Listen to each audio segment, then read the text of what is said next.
ભગવાન વીરો મંગલમ ગૌતમ પ્રભુ મંગલમ શૂલભદ્રાર્યા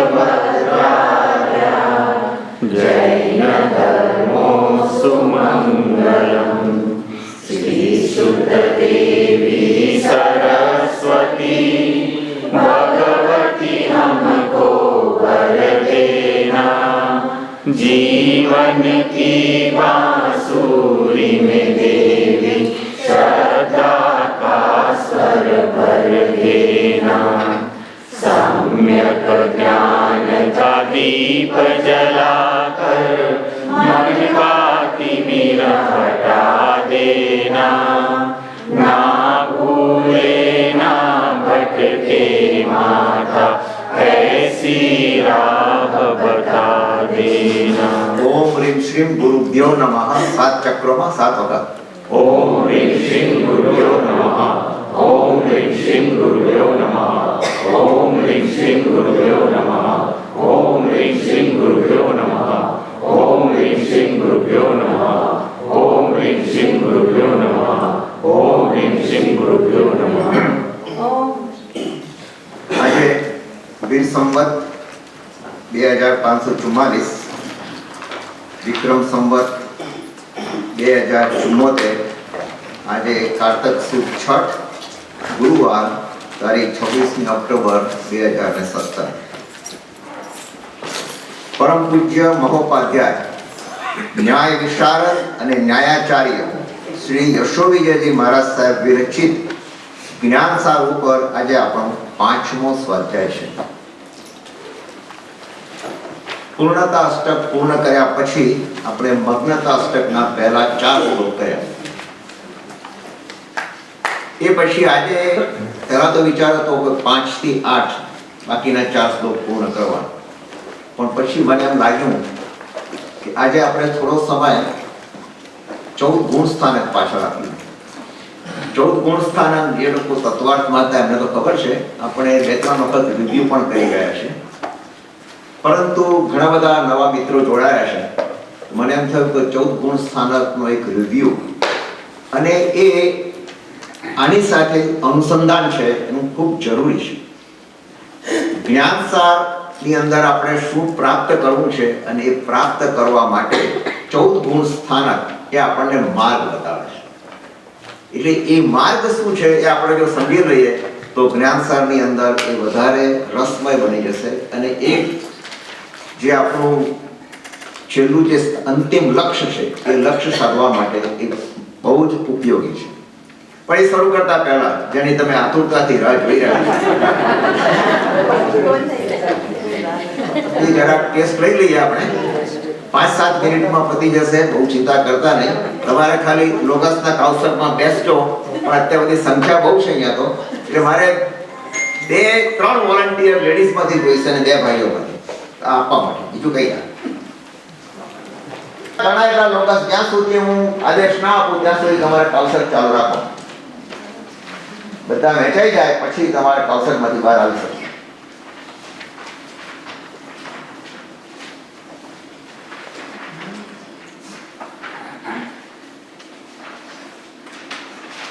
આગળ આવું છે, આગળ આવવું પડશે।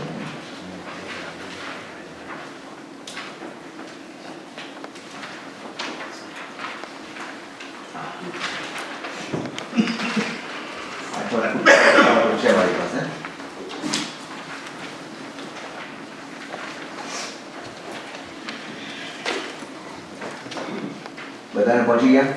Everybody got it? Okay.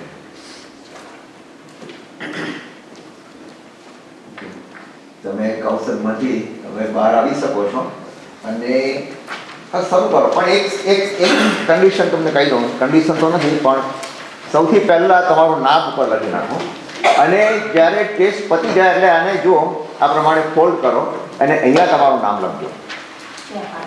હા, પાછળ આગળ પણ તો ફ્રન્ટમાં લખવાનું છે, પાછળ પણ લખજો। અને હવે જે ક્વેશ્ચન આપ્યા છે ને એ ક્વેશ્ચન જેમ છે તેમ છે, તમારે ખાલી ટ્રુ કે ફોલ્સ લખવાનું, તમારે સુધારવાનો નથી એ સવાલ।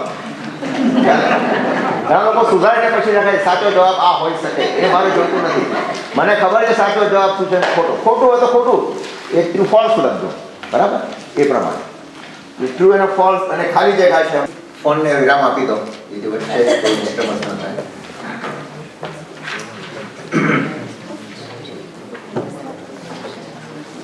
હવે જુઓ, આપણે લગભગ છેલ્લા 4 સ્વાધ્યાયથી જ્ઞાનસાર ઉપર ચર્ચા કરી રહ્યા છીએ. અને જ્ઞાનસારનો મુખ્ય લક્ષ્ય શું છે? કોણ કહેશે લક્ષ્ય શું છે જ્ઞાનસાર? પૂર્ણતા પામવું એ એનું લક્ષ્ય છે જ્ઞાનસાર. એ પૂર્ણતાએ પામવા માટે આપણે શું કરવાનું છે? પુરુષાર્થ કરવાનો છે. અને પ્રશ્નો મારી પાસે ઘણા આવેલા કે પૂર્ણતાની શરૂઆત કેમ કરી? પૂર્ણતા તો શિખર છે, પણ આપણે ત્યાં 2 પ્રકારના નય છે. નય એટલે એંગલ, વ્યૂ પોઈન્ટ. એક વ્યવહાર નય અને એક નિશ્ચય નય. તો અહીંયા જે પૂર્ણતાની વાત કરે છે એ નિશ્ચય નય. નિશ્ચય નય એટલે શું? કે ભાઈ તમે લક્ષ્ય પહેલા નક્કી કરો. મારે ઇન્ડિયા જવું છે, એ લક્ષ્ય થઈ ગયું. હવે એ લક્ષ્ય નક્કી કર્યું તો એ લક્ષ્યને પ્રાપ્ત કરવા માટે આપણે પુરુષાર્થ કરીશું કે નહીં? ટ્રાવેલ એજન્ટ શું કોણ ક્યાં સસ્તી મળે છે, ક્યાં છે, ક્યાં સેલમાં છે, બરોબર? એટલે ટિકિટ લઈ બધું કરીશું, ચારે બાજુ પ્રયત્ન કરીશું. એમ અહીંયા પણ લક્ષ્ય આપણું શું છે? પૂર્ણતા પામવાનું. આપણે પૂર્ણ નથી. એટલે બંનેની તમે જુઓ તો ડિમેન્શન તદ્દન ઓપોઝિટ છે. બંનેના આયામ જુદા છે. આપણે એક ભૌતિક જગતમાં છીએ અને જે આ ગુરુની વાત કરે છે, જે યોગી પુરુષની વાત કરે છે, જે પરમાત્માની વાત કરે છે, એ તો પરમ આનંદમાં છે. હવે વિચાર કરો કે જેને આ જબરજસ્ત એક સાધના મળી ગઈ, આટલો પૂર્ણત્વનો આનંદ મળી ગયો, અને અંતરંગ આનંદ એટલે કહો છે આત્માનો આનંદ. એ આત્માનો આનંદ કેવી રીતે વર્ણવી શકે? વિચાર કરો, કેવી રીતે વર્ણવી શકે? હું તમને એમ કહું કે તમે બધા બેઠા છો અને બધાને અલગ અલગ મીઠાઈ આપું ખાવા માટે, બરોબર? આ તો એક વાંચો કલ્પના છે, આપવાનું નથી. જુદી જુદી આપો. હવે એ તમે મીઠાઈ ચાખો, કોઈના હાથમાં ગુલાબજાંબુ, કોઈના હાથમાં પેંડો, કોઈના હાથમાં મોતીચૂર, કોઈના હાથમાં હલવાસન, જુદું જુદું. પછી હું તમને પૂછવાનો સ્વાદ કેવો લાગ્યો? તમે શું કહેશો? મીઠો છે. બધાનો જવાબ એક જ છે, પણ અનુભવ દરેકનો અલગ અલગ છે. કારણ કે સ્વાદની અંદર ભલે મીઠો છે, પણ એના અંદર તમે તરત કહેશો કે આના કરતા આ ખાવાનું સારું છે, આના કરતા આ સારું છે, બરોબર કે? તો જેનો અનુભવ થયો એ વ્યક્તિ એ યોગ્ય શબ્દોમાં વ્યક્ત કરી શકતી નથી, બરોબર? કારણ કે એનો અનુભવ જુદો જ છે. એ અનુભવ કેવી રીતે કહી શકો? બહુ પૂરતો તમે એક શબ્દ વાપરો, મીઠો છે, ગળ્યો છે, સરસ છે, એનાથી વધારે તમે ક્યાં આગળ કહેવાના નથી. એ તો જેને ચાખે ને એને જ ખબર પડે. ગોળ ખાય તો મીઠો લાગે, બરોબર? ખાંડ ખાય તો મીઠો, પણ બંનેમાં ડિફરન્સ કેટલો છે? તો અહીંયા પણ જ્યાં યોગી મહાત્માઓ જે અનુભવ કરે છે એ અનુભવ આપણી આગળ કેવી રીતે વર્ણવી શકે? તો એક એક્ઝામ્પલ આપીને, એક એનોલોજી આપીને કહે છે. જુઓ તમે પૂર્ણતામાં જોજો કેવી કેવી એનોલોજી આપી હતી. એને કીધું કે આ પૂર્ણતા કેવી છે? સંસારની અવસ્થા કેવી છે? માગી લાવેલા ઘરેણા જેવી છે. આ સંસાર કેવો છે? કે સમુદ્રમાં ઉઠતા મોજાઓ, તરંગો જેવો છે. ખરેખર જે તરંગો છે એ સાચો સમુદ્ર નથી. સાચો સમુદ્ર તો ક્યારે હોય? શાંત હોય ત્યારે. તો અહીંયા આગળ પણ એ જ કહેશે કે પૂર્ણતા પ્રાપ્ત કરવા માટે પરમ શાંતિ ઉપલબ્ધ થવી જોઈએ, પરમ શાંતિ મળવી જોઈએ. જ્યાં સુધી પરમ શાંતિ આત્મામાં ન મળે, પણ તકલીફ ક્યાં છે કે આ અનુભવ યોગી પુરુષો પણ યોગ્ય શબ્દોમાં વર્ણવી શકતા નથી. ખુદ તીર્થંકર પરમાત્મા ભગવાન આવીને પૂછો કે પ્રભુ તમને આ કયો આનંદ મળે છે કે તમે આ આસનમાં બસ હજારો કરોડો વર્ષો સુધી બેસી શકો એમ છો? અથવા તમે જ્યારે સદેહે વિચરતા હતા તો તમે 6 મહિનાની સાધના કરી, 12.5 વર્ષની ટોટલ સાધના કરી, એ 12.5 વર્ષની સાધનામાં તમને શું અનુભવ થયો? ભગવાન શું કહેશે? શબ્દો નથી એમની પાસે કહેવાય. જો ઓબ્જેક્ટ હોય ને તો એનું એનાલિસિસ કરી શકાય.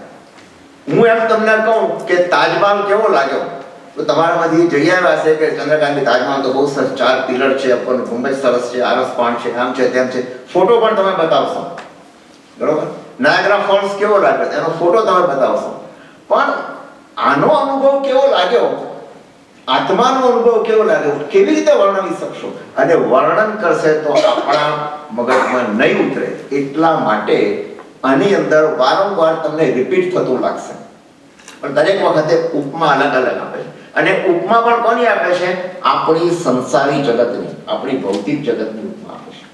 એટલે ભૌતિક જગતની ઉપમાથી આપણે એ તારવવાનું છે કે એ કહેવા શું માંગે છે કે તમે જે જગતમાં છો એ જગતને ભૂલીને, એ જગતને દૂર રાખીને, એ જગતને તદ્દન કચરો છે એમ સમજીને તમે બહાર નીકળી જાઓ તો તમે આ પૂર્ણતાનો અનુભવ કરી શકશો.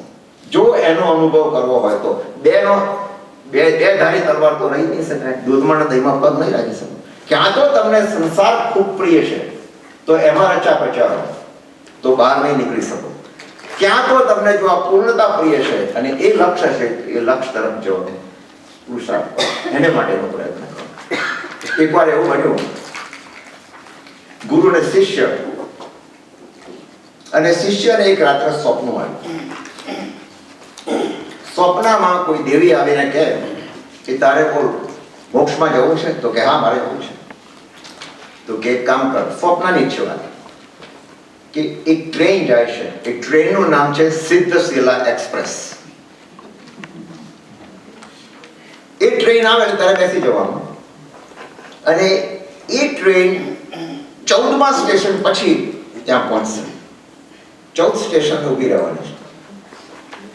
પણ એટલું ધ્યાન રાખજે કે તારે જો ત્યાં પહોંચવું હોય તો પહેલા સ્ટેશને તું ઉતરી ના જા. પહેલા સ્ટેશનનું નામ છે મિથ્યાત્વ.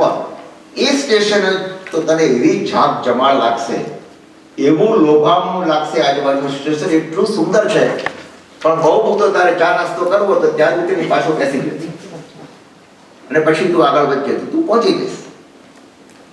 તો શિષ્ય ગુરુને કહેશે આવું સ્વપ્નમાં મને દેવીએ કહ્યું. ગુરુએ કહ્યું પછી તું ક્યાં ઉતર્યો હતો? ઉતરી ગયો હતો, પહોંચી. ગુરુદેવ પહેલું સ્ટેશન આવ્યું અને મને તો આમ એવું લાગ્યું જાણે લાસ વેગાસમાં જેવી લાઈટો હોય એવી મને લાઈટો દેખાવા મળી. ચારે બાજુ ઝાક જમાડ, મોટા મોટા બિલ્ડિંગો, ઊંચા ઊંચા ને શું સુંદર વાતાવરણ ને આ ફેરિયાઓના બધા અવાજો ને જાત જાતની મીઠાઈઓ. હું તો ઉતરી ગયો અને ત્યાં આગળ મારી પાસે ટેક્સી તૈયાર જ હતી મારી સામે. આવી જાઓ સાહેબ, બેસી જાઓ. હું તો બધે ફરી આવ્યો. પછી તો હું ત્યાં જ રોકાઈ ગયો. હજુ સુધી બહાર જ નથી આવ્યો. ગાડી તો ઉપડી ગઈ. હવે શું કરું? ગુરુદેવ હવે તમે મને બતાવો એનો ઉપાય શું છે? ઉપાય શું છે? તો ગુરુદેવે પ્રશ્ન પૂછો. પહેલા તું તારું લક્ષ્ય નક્કી કર. તારું લક્ષ્ય શું છે નક્કી કર. તો કે આ મારું લક્ષ્ય તો આ છે, મારું લક્ષ્ય મોક્ષે પહોંચવાનું. સીધી વાત કરીએ. અથવા તો એવી યોગની દશા મારે જોઈએ છે જે દશામાં તમે બધા મહાપુરુષો છો, મારે એ સ્થિતિમાં પહોંચવું છે. તો એ સ્થિતિમાં પહોંચવું કેમ છે એ મને જવાબ આપો. તમને કોઈ કહે ને તો ભાઈ તમે કેમ જવા માંગો છો, આ સંસારથી કેમ તમે છૂટવા માંગો છો, તો એને જવાબ શું આપ્યો? એ કવિ હતો, એને જવાબ આ રીતે આપ્યો. જવાબ આપ્યો કે શા માટે મારે અહીંથી છૂટવું છે. અને જવાબ શું આપ્યો? હું જીવું છું એ જગતમાં જ્યાં નથી જીવન, જિંદગી તો બો જિંદગી નામ છે જિંદગીનું નામ જિંદગી તો બોજ ને બંધન, બોધ ને બંધન. જિંદગી કેવો છે? બોજ અને બંધન છે. જિંદગીની અંદર બોજ અને બંધન એ સિવાય બીજું છે જ નહીં. બરોબર? તો આગળ એ કહેવા શું માંગે છે કે આ જિંદગીમાં બોજ અને બંધન એ બે છે અને એને કારણે હું છૂટવા માંગુ છું. એના કારણે હું છૂટવા માંગુ છું. કેવી સરસ વાત કરી. અને આગળ શું કહે છે? તું મને બસ મોક્ષ આપી દે. તું મને આ જિંદગીમાંથી હું થાક્યો છું અને તું મને મોક્ષમાં લઈ જા. આખરી અવતારનું મંડાણ પાડી દે. આખરી અવતારનું મંડાણ પાડી દે. આખરી અવતાર. હવે સીધી જ વાત કરીએ કે મારે તો એક જ ભાવમાં મોક્ષમાં જવું છે. છેલ્લો મને આખરી અવતાર જ છે મારો. પણ તું મને આ જિંદગીમાં મને બોજ અને બંધન લાગે છે આ જિંદગી, એમાંથી મારે છૂટવું છે. તો એ છૂટવા માટે બરાબર એને કીધું કે તારી વાત સંપૂર્ણ સાચી. હવે તને સંસાર એક ખારો લાગે છે, સંસાર ઝેર જેવો લાગે છે, સંસાર એક ક્ષણિક સુખ માટેનો આ સંસાર છે. બાકી બોજ અને બંધન જો ખરેખર લાગે છે, ખરેખર તારે છૂટવું છે, તો ચોક્કસ તું જઈ શકીશ. તો ગુરુદેવ મારે શું કરવું? અને ગુરુદેવ કહે છે જો આ સ્વપ્ન નથી, આ સાચી વાત છે. હું તને એક જીપીએસ આપું છું, બસ એ જીપીએસ તું ફોલો કર તો તું પહોંચી શકીશ. કે જીપીએસ માં શું છે? તો કે 14 ગુણ સ્થાનક. 14 જ છે, આપણો 14 જ મૂક્યો. પેલા 14 સ્ટેશન બતાવ્યા હતા, હું તને 14 સ્થાન બતાવું. એવા સ્થાન બતાવું છું કે તું ત્યાં આગળ જઈ શકીશ, પણ તારે બરાબર ફોલો કરવું પડશે, એનો ટ્રેક ફોલો કરવો પડશે. એ આખું બતાવે છે, સમજાવે છે. અને સમજાવીને એ વાત ક્યાં કરે છે? જો આપણે જે કહીએ પહેલા એની જરા વાત કરીએ કે શું કહે છે, તો કહે છે કે તું ને હું બધા, ગુરુદેવ શું કહે છે કે તું ને હું, આપણે બધા કેવા છે? અનાદિકાળથી આ સંસારમાં ભટકીએ છીએ. અનાદિકાળથી. હવે જરા સમજો બરાબર હો, તો તમને આનું, તમે આ જ્ઞાનસારનું ઇમ્પોર્ટન્સ શું છે એ હવે સમજી શકશો. જો આ સમજશો તો બરાબર. એ શું કહે છે કે આપણો જીવ અનાદિકાળથી છે. સાચું તો ખોટું? અનાદિકાળથી આપણે ભટકીએ છીએ. એટલે જીવ અનાદિનો છે, બરોબર? જીવનો સંસાર પણ અનાદિનો છે. અને જીવનો સંસાર અનાદિનો કેમ છે? કે જીવને કર્મનો વળગાડ પણ અનાદિનો છે. 3 વસ્તુ અનાદિની થઈ ને. જીવ અનાદિનો, જીવનો સંસાર અનાદિનો, અને જીવને કર્મનો વળગાડ અનાદિનો. કર્મ એને વળગેલા જ છે અનાદિકાળથી, છૂટ્યા જ નથી. તો પછી તો એ પૂછે છે ગુરુદેવ, તો અનાદિકાળથી જો હું ભટકી રહ્યો છું તો હું ક્યાં હતો અત્યાર સુધી? અને ગુરુદેવ જવાબ આપે છે, આપણે ચોંકી જઈએ. ગુરુદેવ શું કહે છે કે તું ને હું બધા અનાદિકાળનો મોટા ભાગનો સમય, સાંભળજો બરાબર, મોટા ભાગનો સમય આપણે અવ્યવહાર રાશિમાં વિતાવ્યો. તો તમને પ્રશ્ન થાય, અવ્યવહાર રાશિ એટલે શું? અવ્યવહાર રાશિ, અવ્યવહાર રાશિ એટલે શું? કે જ્યાં કોઈ જાતનો વ્યવહાર નથી, જ્યાં જન્મ અને મરણ, જન્મ અને મરણ, જન્મ અને મરણ, એ સિવાય બીજું કાંઈ જ નથી. એ નિગોદ, એ નિગોદ છે, એને સૂક્ષ્મ નિગોદ કહેવામાં આવે છે. તો અવ્યવહાર રાશિની અંદર સૂક્ષ્મ નિગોદમાં મેં ને તે અનંત કાળ વિતાવો, પસાર કર્યો. તમને કલ્પના નહીં આવે, માત્ર એક અંતર મુહૂર્તની અંદર, લગભગ 48 મિનિટની અંદર, અથવા એક મુહૂર્ત એટલે 48 મિનિટ. 48 મિનિટમાં જાણો છો કેટલા ભાવ કર્યા એને? 65,536 ભાવ કર્યા. એક 48 મિનિટની અંદર જે જીવો અવ્યવહાર રાશિમાં છે એ 65,536 વખત જન્મ મરણ, જન્મ મરણ, જન્મ મરણ ચાલ્યા જ કરે છે. બહાર જ નીકળવાનું નથી. તો કહેશે કે આપણે આવ્યા કેવી રીતે અહીંયા આગળ? તો કે એ જ ખૂબી છે, એ આપણો મહાન પુણ્યોદય. તો કે શું થયું? એમણે એમ કીધું કે જ્યારે એક જીવ વ્યવહાર રાશિમાંથી સિદ્ધમાં જાય, મોક્ષમાં જાય, સિદ્ધમાં જાય એટલે એક જગ્યા ખાલી પડી, તો અવ્યવહાર રાશિમાંથી એક જીવ ક્યાં આવે? વ્યવહાર રાશિમાં આવે. એમાં મારો ને તારો નંબર લાગી ગયો. આ જ વાત છે, આપણો પણ લાગી ગયો નંબર, આપણે લખી. હવે જીવ જ્યારે અવ્યવહાર રાશિમાંથી વ્યવહાર રાશિમાં આવ્યો, એનો અર્થ શું થયો કે સૂક્ષ્મ નિગોદમાંથી ક્યાં આવ્યો? બાદર નિગોદમાં આવ્યો. બાદર નિગોદ. પણ જીવ છે એટલે બાદર નિગોદમાં આવ્યો એટલે હવે એનો વ્યવહાર ચાલુ થઈ ગયો. હવે એ દુઃખ ભોગવતા ભોગવતા ભોગવતા એની કર્મની નિર્જરા ચાલુ થઈ ગઈ. અને એમ કરતા કરતા એ એકેન્દ્રિય છે, એકેન્દ્રિય છે ને, નિગોદ એટલે એકેન્દ્રિય છે. એમાંથી 2 ઇન્દ્રિય બનો કે 3 ઇન્દ્રિય બનો, 4 ઇન્દ્રિય, પાછો પડ્યો, પાછો 2 ઇન્દ્રિયમાં આવ્યો, પાછો સીધો પંચેન્દ્રિયમાં ગયો. એમ 2 ઇન્દ્રિય, 3 ઇન્દ્રિય, પંચેન્દ્રિય, એમ કરતા કરતા કરતા આગળ વધતો ગયો. અને પછી એનો વિકાસ થવા માંડ્યો. વિકાસ થવા માંડ્યો. હવે જો આપણે વાત કરીએ છીએ તો સાથે સાથે એ પણ ચર્ચા કરી લઈએ કે અવ્યવહાર રાશિમાંથી વ્યવહાર રાશિમાં આવવા માટેના 3 જીવો તૈયાર છે. એક ભવ્ય જીવ, બીજો અભવ્ય જીવ અને ત્રીજું જાતિ ભવ્ય જીવ. ટૂંકમાં સમજી લઈએ. અભવ્ય જીવ એવો છે કે જે બહાર તો નીકળે છે, બહાર નીકળે છે, એને બધી સામગ્રી પણ મળી રહેશે, મોક્ષની બધી સામગ્રી મળી રહેશે, પણ એ ક્યારેય પણ એનો મોક્ષ થવાનો નથી. એ કુદરતી છે, એનું કોઈ કારણ નથી. એક એના નસીબ જ એવું છે. એ ક્યારેય પણ એનો મોક્ષ થવાનો નથી. બીજા પ્રકારનો જીવ ભવ્ય જીવ છે, એ બહાર નીકળે છે, મોક્ષની સામગ્રી એની સામે છે, એનામાં યોગ છે, એની યોગ્યતા છે, બંને કારણેથી એ મોક્ષ મેળવી શકે છે. એટલે આપણે બધા જ ભવ્ય જીવ છીએ, કારણ કે શાસ્ત્રમાં કહ્યું કે જેને ભગવાનના દર્શન કર્યા, ભગવાન ઉપર થોડી ઘણી શ્રદ્ધા આવી, ભગવાનની પૂજા પાઠ પઠન કર્યું, શત્રુંજય તીર્થની યાત્રા કરી, એ બધા ભવ્ય જીવ કહી શકાય. એટલે આપણે તો ચિંતા કરવાની જરૂર નથી, ભવ્ય જીવ છે. ત્રીજા પ્રકારના જીવ જે જાતિ ભવ્ય કહેવાય. જાતિ ભવ્ય કોને કહેવાય? કે જેનો નંબર લાગવાનો જ નથી, જે અવ્યવહારમાંથી વ્યવહાર રાશિમાં ક્યારે પણ આવવાના નથી. એ બિચારા જીવ કહેવાય. એ પ્રગટ્યા જ કરે છે ત્યાં ને ત્યાં. હવે આપણી વાત કરો તો આપણો નંબર લાગી ગયો અને આપણે ત્યાંથી અહીંયા આગળ આવ્યા, બરોબર? ક્યાંથી ક્યાં આગળ આવી ગયા? આપણે અહીંયા આગળ આવી ગયા. તો અહીંયા આવ્યા પછી હવે આ પોઝિશનમાં આપણે કેટલો કાળ પસાર કરવો પડશે? બહુ બધી ચોંકાવનારી વાતો. કેટલો કાળ?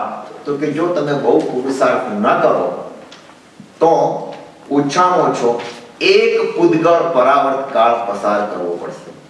આમ તો આપણે અનંત પૂદગળ પરાવર્ત કાળ પસાર કર્યો, અનંત પૂદગળ પરાવર્ત કાળ પસાર કર્યો. હવે તમને પ્રશ્ન થાય, કરવા બેઠા છે તો વિચાર કરીએ કે પૂદગળ પરાવર્ત કાળ એટલે શું? તમને ટૂંકમાં સમજાવું.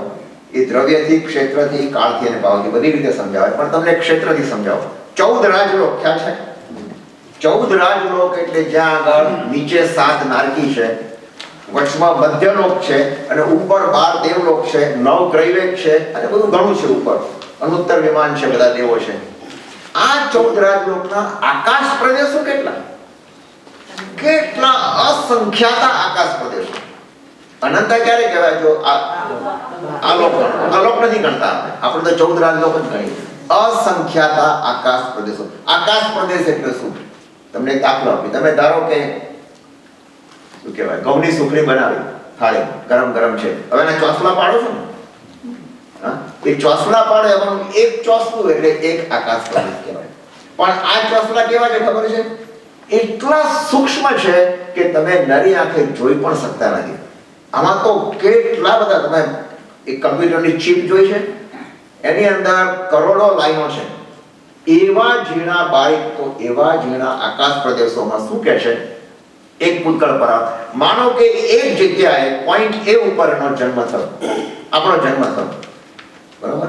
અને પછી બીજો જન્મ પોઈન્ટ D ઉપર બરાબર એને અડીને જે ચોસલું છે ત્યાં જ જન્મ થવો જોઈએ, તો ગણાય, નહીં તો ના ગણાય.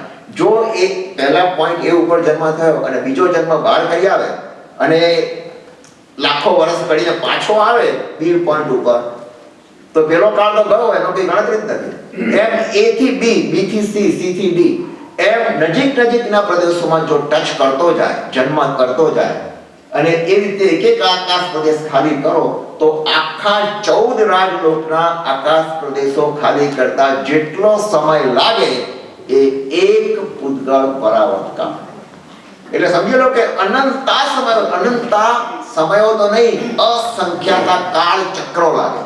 એક એક ઉત્સર્ગ પેઢી, એક એક અવસર પેઢી પસાર થાય. એટલો જબરજસ્ત કાળ, એવો કાળ આપણે પસાર કરી રહ્યા છીએ. આપણા સારા નસીબે ધારો કે ચરમ પૂદગળ પરાવર્ત, ચરમ એટલે છેલ્લો પૂદગળ પરાવર્ત. પૂદગળ પરાવર્તના સર્કલો તો ઘણા લાંબા છે. આ તો એક ચક્કરની વાત કરી. હવે બીજા ચક્કરો કેટલાય મારીને આપણે આવ્યા અહીંયા. હવે જો એમાંથી બહાર નીકળ્યા અને પાછું એક જ પૂદગળ પરાવર્ત હોય ચરમ, તો એકમાંથી તમે છેવટે ફરીને આગળ જઈ શકશો, મોક્ષે જવાની શક્યતા છે, બરોબર? પણ મિથ્યાત્વી ભલે છીએ, આપણે મિથ્યાત્વમાં હોઈએ, પણ ચરમ પૂદગળ પરાવર્ત કાળમાં હોઈએ તો પણ હજુ મોક્ષ દૂર ના કહેવાય, તો પણ દૂર ના કહેવાય. જો એ સમ્યક દર્શન પામે, એ આપણે હવે જોઈએ છે, સમ્યક દર્શન પામે જો જીવ, તો એનો પૂદગળ પરાવર્ત કાળ એકમાં જ સીધો અડધો થઈ જાય છે. અર્ધ પૂતગળ પરાવર્ત કાળમાં એનો મોક્ષ નક્કી. આપણે ભવ્ય જીવ છીએ એટલે આપણી પોસિબિલિટી અત્યારે કેટલું છે? મિનિમમ 1 પૂતગળ પરાવર્ત કાળ. પણ જો આપણે સમ્યક દર્શન પ્રાપ્ત કરીએ, એ તરફ જો જઈએ, સમ્યક દર્શન પ્રાપ્ત કરીએ તો અર્ધ પૂતગળ પરાવર્ત કાળમાં આપણો મોક્ષ નક્કી. હવે આપણો મોક્ષ નક્કી થઈ જાય. હવે એ પોઝિશન ક્યારે આવે? હવે તમે તમારું ચિત્ર જુઓ. અહીંયા જુઓ, આની અંદર નીચે 5 ગોળા આપેલા છે કાળ, બરોબર? 5 ગોળા છે, અહીંયા તમે જુઓ. એમાં સૌથી રાઈટ સ્થાનનો પહેલો ગોળો છે, ત્યાં અંધકાર વધારે છે કે ઉજાસ વધારે છે? અંધકાર. કાળો એટલે અંધકાર, બરોબર? અને એક પેલા 4 ટપકા દેખાય છે, એ 4 ટપકા જેટલું અજવાળું છે. હવે એની નીચે વાંચો, શું લખ્યું છે?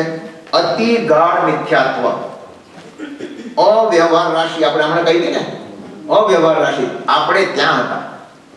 અને સૂક્ષ્મ નિબોધ કહેવાય ને. અને અક્ષરનો અનંતનો ભાગ ખુલ્લો હોય, કારણ કે જીવ છે, જેને આપણે જીવ કે ભલે નિબોધ ન હોય, એની અંદર પણ જ્ઞાન છે. પણ જ્ઞાન કેવું છે? અક્ષરના અનંતમાં ભાગનું. હવે જુઓ તમે, જો એ જીવ ખરેખર તીર્થંકરનો જીવ પણ હોઈ શકે. એ જીવની અંદર મોક્ષે જવાની બધી પ્રોબેબિલિટી છે, પરંતુ એનો જે જ્ઞાનનો ગુણ છે એની અંદર એ બધા કેવા છે? ઢંકાઈ ગયા છે. એક મોટો ડબ્બો હોય, તમે પેક કરી દો સીલ, પાવડરનો ડબ્બો, તમને ખબર છે ને તેનો, એટલે એમાં જો પેલા કાણા પાડેલા હોય છે ને, એવા 3-4 કાણા ખુલ્લા રાખો, બસ એટલો જ ભાગ ખુલ્લો છે, બાકી બધું ઢંકાયેલું છે. બધું ઢંકાયેલું છે. અક્ષરના અનંતમાં ભાગનું જ્ઞાન હોય એટલો જ ભાગ ખુલ્લો છે. એવો કાળ આપણે પસાર કર્યો. આને ગાઢ મિથ્યાત્વ કહેવાય. શું કહીએ આપણે? અને આવા બીજા 4 ગોળા છે મિથ્યાત્વના, એ પસાર કરવાના. હવે બીજા ગોળામાં આવો તમે. ક્યાં આવે? આપણે અવ્યવહારમાંથી વ્યવહારમાં. સૂક્ષ્મ નિબોધમાંથી શું આવ્યું? બાદર નિબોધ. અને ગાઢ મિથ્યાત્વનો અંધકાર હજુ પણ ચાલુ છે. હજુ પણ કે છે ગાઢ મિથ્યાત્વનો અંધકાર છે. હવે તમે આ પણ જરાક ઉઘાડ થયો ત્યાં આગળ. એટલે શું થાય છે જુઓ. હવે આ બાજુ જુઓ કે કર્મો લાગે છે, આપણે જીવને કર્મનો વળગાડ છે. એ કર્મના મુખ્ય ભેદ 8 છે ને. 8માં 4 કેવા કહેવાય? ઘાતી અને 4 અઘાતી. તો ઘાતી કર્મમાં જ્ઞાનાવરણીય, જ્ઞાનનું આવરણ, એનું સંધિ ભેગી કરો, જ્ઞાનાવરણીય, જ્ઞાનનું આવરણ ઢંકાઈ ગયેલું છે, એને ખુલ્લું કરવું હોય એ જ્ઞાનાવરણીયને દૂર કર્યું કહેવાય.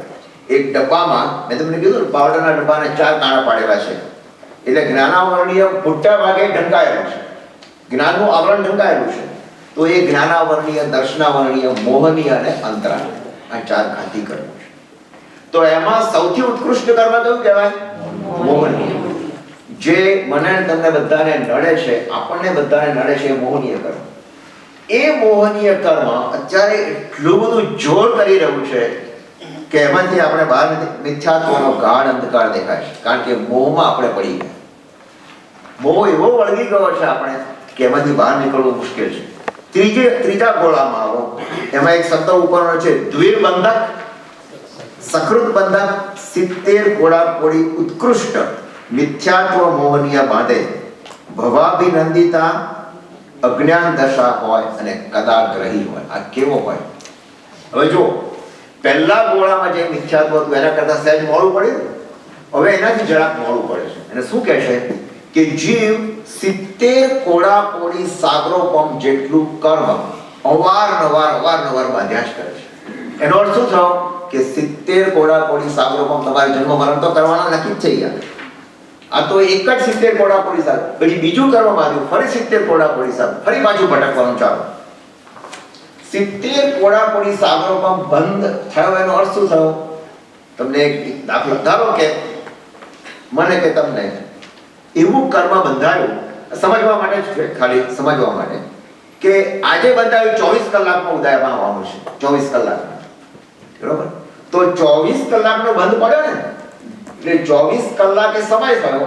24 કલાક પછી એ કર્મ બહાર આવી જશે, અને એની નિર્જરા થઈ જશે. જે કઈ રીતે સારું હોય તો શુભ રીતે પણ વિખરાઈ જશે. આ કેવું કર્મ છે? 70 કોડા કોડી ત્યાં સુધી આપણા આત્મામાં પડી રહેવાનું છે. મેં તમને દાખલો આપ્યો ઘરમાં કેટલા કલાક પડી રહ્યું? 24 કલાક. આ તો 70 કોડા કોડી સાગરોપમ. વિચાર કરો કેવી રીતે ખપાવશું આપણે કર્મ. તો અહીંયા આગળ એમ કહે છે કે એ કર્મ વારંવાર જીવ બાંધ્યા કરે. 70 કોડા કોડી સાગર બાંધે ને પાછું પડે, બાંધે ને નીકળી. એમ કરતા કરતા કરતા જ્ઞાનીની નજરમાં જો એમ દેખાય કે હવે 2 જ વાર બાંધવાનો છે ફક્ત, એની ઉત્કૃષ્ટ સ્થિતિ કહેવાય. મોહનીય કર્મ વધુમાં વધુ 70 કોડા કોડી સાગરોપમ બાંધે.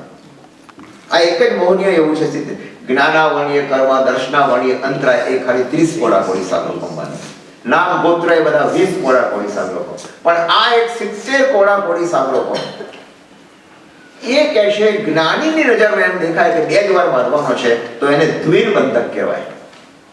જ્ઞાનીની નજરમાં એમ આવે કે એ ખાલી એક જ વાર બાંધવાનો છે ત્યારે સક્રત બંધક કહેવાય. સક્રત બંધક, સક્રત બંધક એટલે એક જ વાર બાંધે.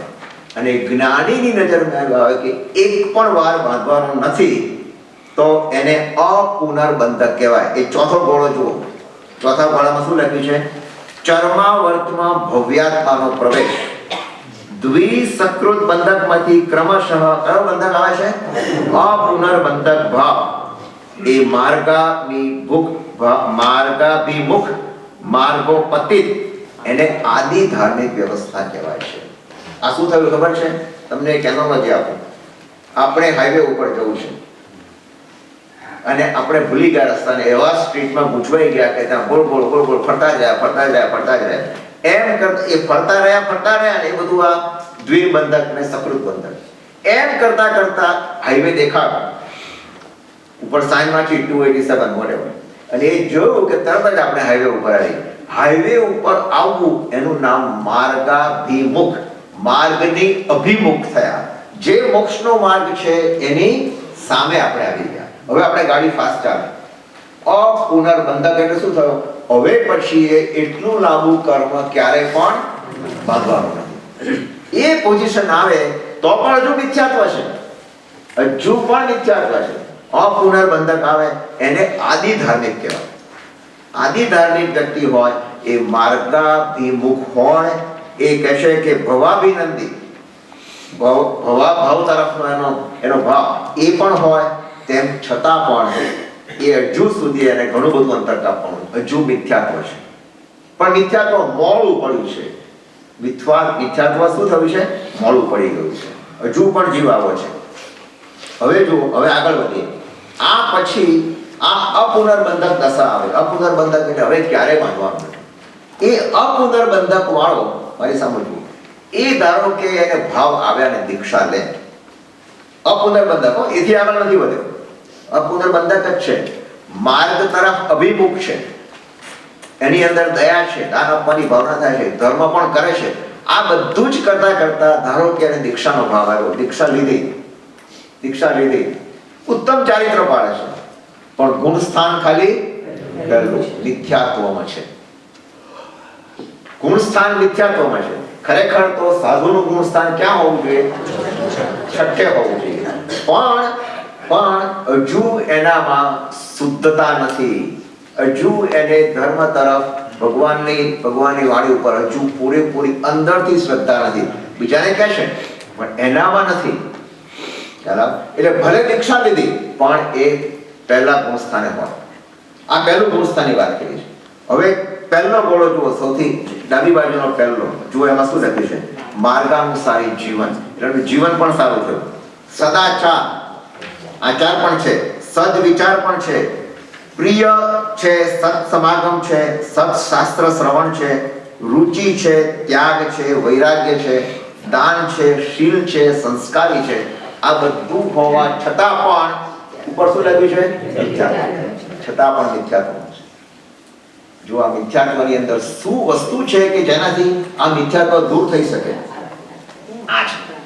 તો અહીંયા આગળ આપણે એ વિચારવાનું છે કે આપણે આ બધો ધર્મ કરીએ છીએ, ઘણો બધો ધર્મ કરીએ છીએ, બધું જ કરીએ છીએ, પણ આપણામાંથી મિથ્યાત્વ નીકળી ગયું? શું આપણે ક્યાં આવ્યા? મિથ્યાત્વમાંથી કુદાવીને સમ્યક દર્શન પામ્યા? આપણો પ્રશ્ન હજુ આપણી પાસે છે, કારણ કે એનું કોઈ બેરોમીટર નથી. પણ આપણી જાતને આપણે પ્રશ્ન પૂછવાનો છે. તો પહેલા આપણે જ્ઞાન શું છે સમજી લઈએ. જુઓ, જ્ઞાન, આત્માની અંદર ઘણા બધા ગુણો છે, બરાબર, પણ જ્ઞાન એ મુખ્ય ગુણ છે. જ્ઞાન એ આત્માનો ગુણ છે. અને ગુણ કેવા કોને કહેવાય? ગુણ હંમેશા ગુણીને છોડીને ક્યાંય જાય નહીં. ગુણ ગુણીને છોડીને, તમારી પાસે કોઈ પણ જ્ઞાન હોય, તમે કોઈને આપો તો તમારું જ્ઞાન ઘટે કે વધે? વધે. આજે હું તમને જ્ઞાન સારની વાત કરું છું, તત્વાર્થની પહેલા વાત કરી, તો મારું જ્ઞાન વધ્યું કે ઘટ્યું? વધ્યું. જ્ઞાન આપવાથી વધે છે. આ એક ઊંધું છે. દાન કરો તો પછી ખાલી થઈ જાવ, પણ જ્ઞાનમાં ખાલી થવાનું છે જ નહીં. જ્ઞાનમાં તો વધતું જ જાય. એટલે જ્ઞાન એ આત્માનો ગુણ છે, નંબર 1. સેકન્ડ છે, જ્ઞાન એ પરદ્રવ્ય નથી. કયું છે? જ્ઞાન આપણું પોતાનું છે. જ્ઞાન આપણું પોતાનું. પૈસો એ શું છે? પરદ્રવ્ય. તમે દાન આપ્યું, પૈસા આપી દીધા, પરદ્રવ્ય છે, આપણું છે જ નહીં. આપણે હતું એ નહીં, પણ આપણામાં ડાપણ આવ્યું કે આ બધા પૈસા કો ક્યાંક પડાવી જશે, લઈ જશે, ચોરાઈ જશે, જે થશે એના કરતા આપો દાનમાં, જે પુણ્ય ઉપાર્જન થયું. પણ એ પરદ્રવ્ય છે. જ્યારે જ્ઞાન કેવું છે? સ્વદ્રવ્ય છે. આપણને એક કલ્પના કરીએ, ખાલી કલ્પના. આપણે રસ્તામાં જઈ રહ્યા છીએ, હાઇકિંગ પર જઈએ છીએ, અને એક ખૂણામાં એક પેટી મળી, આપણને જોવા મળી. આપણે જોયું, ધૂળ ભૂલ કાઢી નાખ્યું, અંદર લખેલું, અંદર $14 બિલિયન છે. કેટલા? $14 બિલિયન.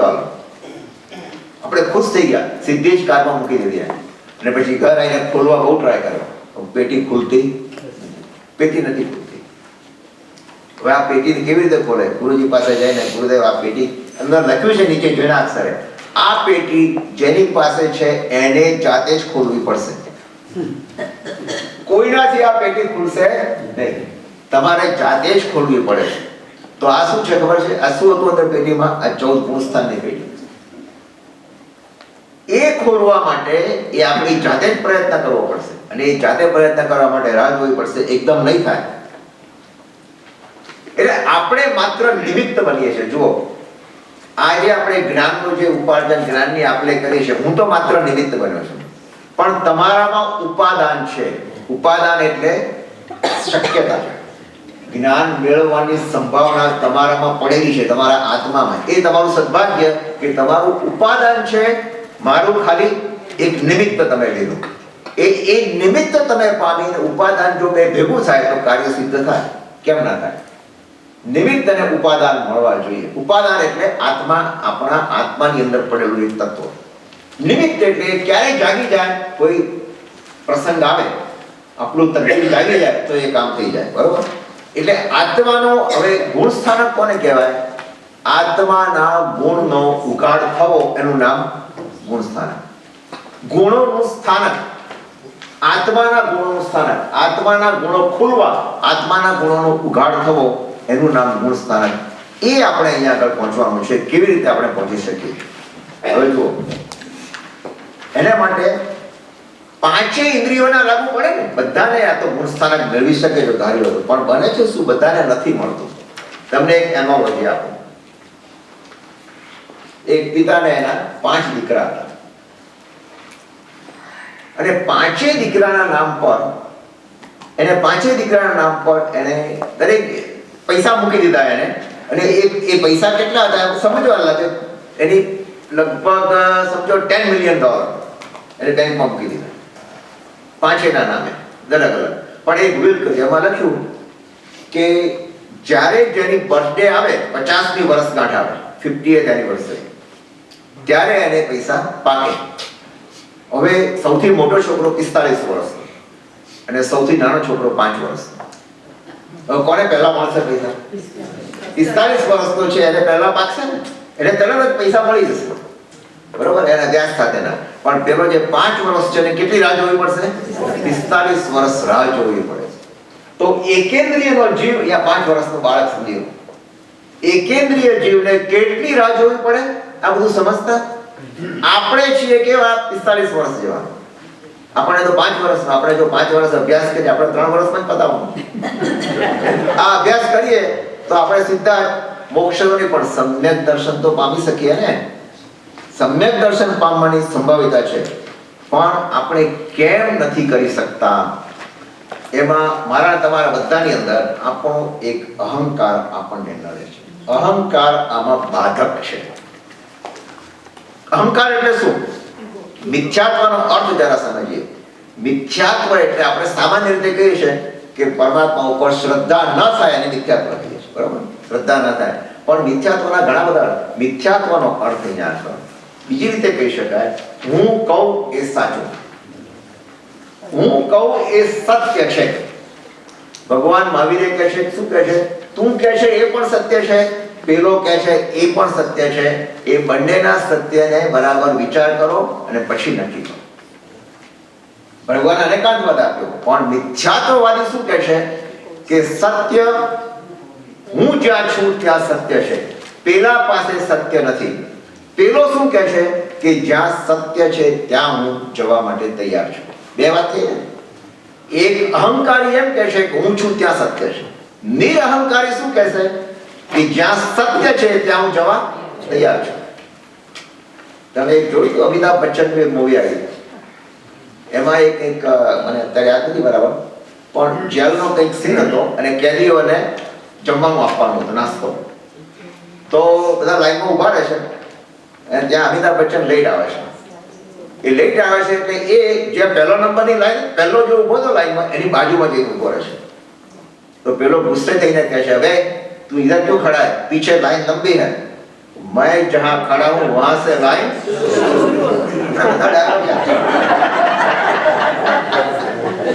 कालिया कालिया मूवी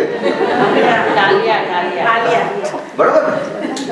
હું જ્યાં ઊભો છું ત્યાંથી લાઈન ચાલુ થાય છે. આ મિથ્યાત્વવાદી આ જ કહે છે હું કહું છું એ સાચું, હું જ્યાં છું ત્યાં એ સાચું. પણ એક મજાની વાત યાદ આવી. તું આ કેવું છે, આ રમત કેવી છે. એક ગુરુના બે શિષ્યો હતા, મેં ઘણી વાર કહેલી છે. બે શિષ્યો હતા, આશ્રમ મારે ગુરુ પાસે અભ્યાસ કરે અને લંચના ટાઈમે એ લોકો બહાર ફરવા નીકળે. બંનેને ધૂમ્રપાન કરવાની આદત, સિગરેટ પીવા જોઈએ. બંને એકવાર વિચાર કર્યો કે આપણે ગુરુને છુપાવીને આ રોજ સિગરેટ પીએ છે, આ ઠીક નથી લાગતું. આપણે એક કામ કરીએ, ગુરુ પાસે જઈએ અને ગુરુ પાસે રજા માંગીએ. જો ગુરુ રજા આપે તો પીવાની, તો નહીં પીવાની, આ ઠીક નથી લાગતું.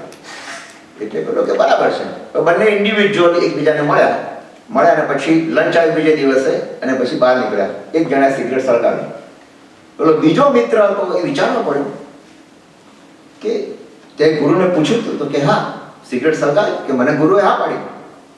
તો પેલો જે સિગરેટ પીતો તો એ નથી પીતો, એને શું પૂછે છે કે તે શું પૂછ્યું?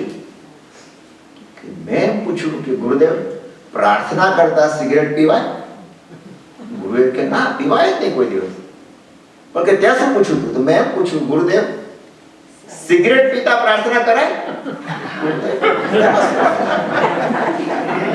સિગરેટ પીતા પ્રાર્થના કરાય? હવે જો એ વાક્ય તમે જુઓ, પ્રાર્થના કરતા સિગરેટ પીવાય તો ના, બરાબર, પણ સિગરેટ પીતા પ્રાર્થના કરાય તો હા. એક જ વાક્ય છે પણ એને શું કર્યું? ઉલટાવી નાખ્યું. જે સિગરેટ પીતો હતો એને શું કર્યું? સત્યને પોતાની પાસે ઢસડીને લાવ્યો. અને જે નતો પીતો એ બિચારો સીધી વાત કરી, એને સીધી જ વાત કરી. આ જ મિથ્યાત્વ.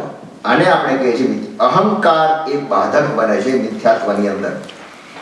તો હવે અહીંયા આગળ જુઓ, હવે જરાક આપણે વિચાર કરીએ કે આ મિથ્યાત્વમાંથી બહાર નીકળવું છે. કેવી રીતે માણસ બહાર નીકળે? પહેલું તો એ કે એ દ્વિર બંધક એટલે 2 વાર બાંધે, સક્રત બંધક એટલે 1 વાર બાંધે, અપુનર બંધક એટલે ક્યારે પણ ના બાંધે, એટલું લાંબુ કર્મ ના બાંધે. એ ત્યાં સુધી આપણે અહીંયા આગળ આવે. હવે શું થાય છે જુઓ. હવે અહીંયા આગળ જરાક મોહનીય કર્મ કેવા દાવપેચ લગાવે છે આપણા ઉપર, આપણા આત્મા ઉપર, એ જરાક વિચાર કરો. અત્યારે બહુ સમય નથી એટલે એકદમ ડીપમાં નથી જતો. હું તમને બતાવીશ, તમને ઈમેલ મોકલીશ. તત્વાર્થની અંદર વિડીયોમાં 3 વિડીયો એની બનાવીશ, 3 છે હું છું, અને એ 3ની અંદર આખું ડિટેલમાં સમજાવ્યું છે. એ તમે જોઈ લેજો સમય મળે. પણ અહીંયા આગળ જરાક વિચાર કરીએ. એ વિચાર કરતા પહેલા આપણે એક બીજો પટ મૂકવો પડશે, બરોબર છે? તો જરાક લઈ આવીએ આપણે પાસે અને જરાક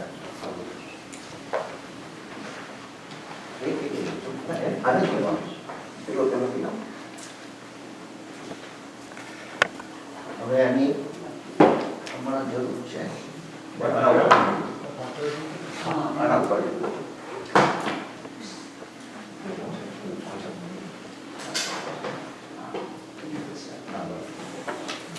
હવે અહીંયા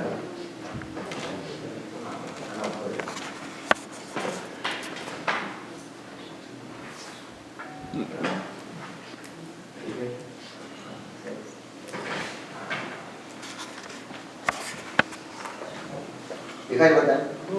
તમને કદાચ વાંચવાની જરૂર નહીં પડે, એ તમને પછી હેન્ડઆઉટ મોકલશો. જો અહીંયા લખ્યું છે ગાઢ મિથ્યાત્વના ઉદય 70 કોળાપોળી મિથ્યાત્વની સ્થિતિ વારંવાર બાંધે. જે પહેલામાં હતું ને ચિત્રમાં, વારંવાર બાંધે. ભવિષ્યમાં 2 વાર ઉત્કૃષ્ટ સ્થિતિ બાંધે એ દ્વિબંધક, 1 વાર બાંધે એ સક્રત બંધક, અને ઉત્કૃષ્ટ સ્થિતિ ન બાંધે એ શું કહેવાય? અપુનર્બંધક. એ જીવ અહીંયા આગળ કહે છે ગાઢ મિથ્યાત્વના યોગે જીવનું સંસારમાં પરિભ્રમણ 84 લાખ યોનિમાં, 14 રાજલોકમાં, 4 ગતિમાં અનંત જન્મ મરણની પરંપરા. અનંત એની જન્મ મરણ થયા જ કરે છે.